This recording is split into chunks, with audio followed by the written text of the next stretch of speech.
I have been alive on this earth now for almost 40 years.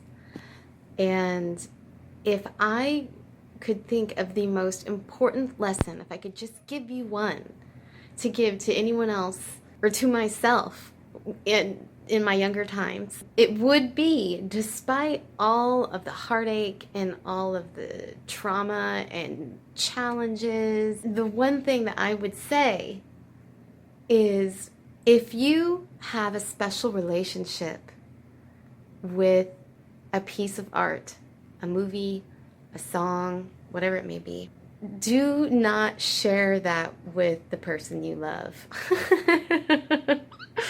This is my biggest piece of advice. This has nothing to do with being possessive. This is because other people and other people's energy and their perspective, whatever, we affect each other when we experience things.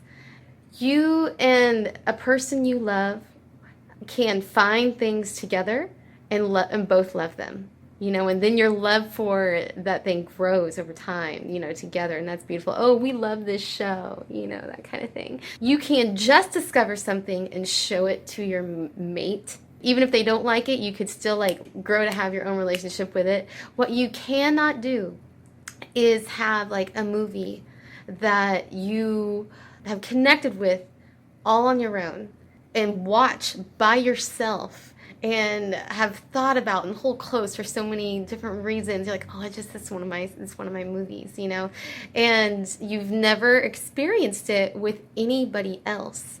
So you have this strong, intimate relationship with this thing, this physical thing, and you oh, you should watch this movie with me. You will regret it every time, even if your partner's a nice person. Even if they do, or oh yeah, I like that, they're not going to be able to meet your vibe. First of all, you've connected with this thing in a different way, which means that there are parts of yourself that you probably don't share together with this person that you were able to connect with through this movie. And they're not going to understand that. When you share it with that person, it will change the way you experience that piece of art forever. Forever. And you will never be able to experience it the same way again. It's now changed. Someone just took a bunch of water and threw it on a fire. And you can remember it fondly, but it won't be the same, or it may take a really, really long time to start being able to have another intimate relationship with that item again. A veil's been taken away or whatever, And that's the most important thing. That's what I'm telling you, is that if you choose to share it, you're gonna lose it. And when that boyfriend's gone, so will be that movie. It is hard for me to go back to songs and movies that I shared with loved ones, romantic or not, that are no longer here. But I can still enjoy and still have with me all of the things that I experienced during those time periods when I was alone, that I experienced on my own. Those movies I still enjoy now and still have so much flavor to me. And I'm so glad, even though I wanted to experience these things with these other people, but it didn't happen that way. And it was allowed to become something else, a very intimate part of my individualness and not myness with another person. It became more part of my core self. And then as soon as I took it out and shared it with someone else, it was gone. That's my experience in the best way that I can describe it. So that's the main reason why I choose that one. To keep intimate what's intimate. Because after it all is over, if you're older and everyone starts to pass away, or if you're at any point in life and you're starting over and there's no one else around but you, or when relationships leave, when children leave, when friends leave, at the end, everyone says all that there is you. And what we've been told mostly, let me say that, is that all you're going to have is your relationships. That's what's going to be important to you.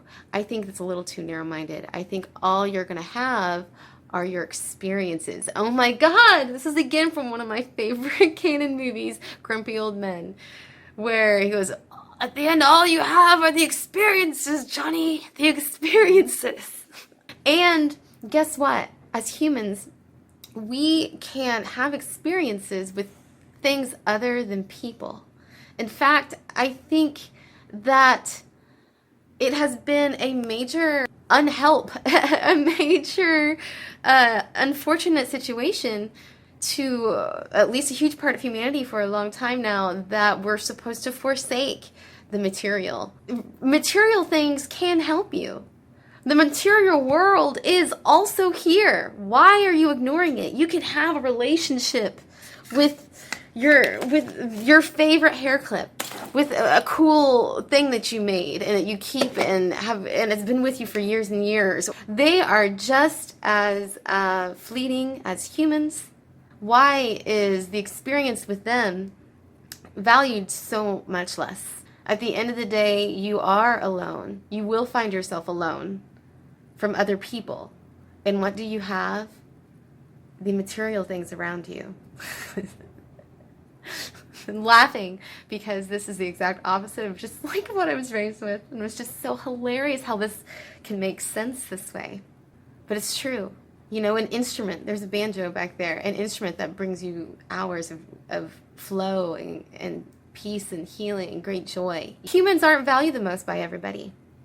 You know, not everyone's favorite thing to do is to throw a party. Some people just prefer to have a lot of alone time. That's just all flavor. That's just all the color you choose for your painting. How you choose to experience your life is valid, regardless of what it is. Of course, there's always boundaries. There's always extremes. There's always limits. There's always, you know, you can overboard on anything. But still, this is my thought. This is my number one lesson, is keep those things that are personal to you, that are close to you, keep them close and keep them personal to you. You'll thank me later. Just trust me.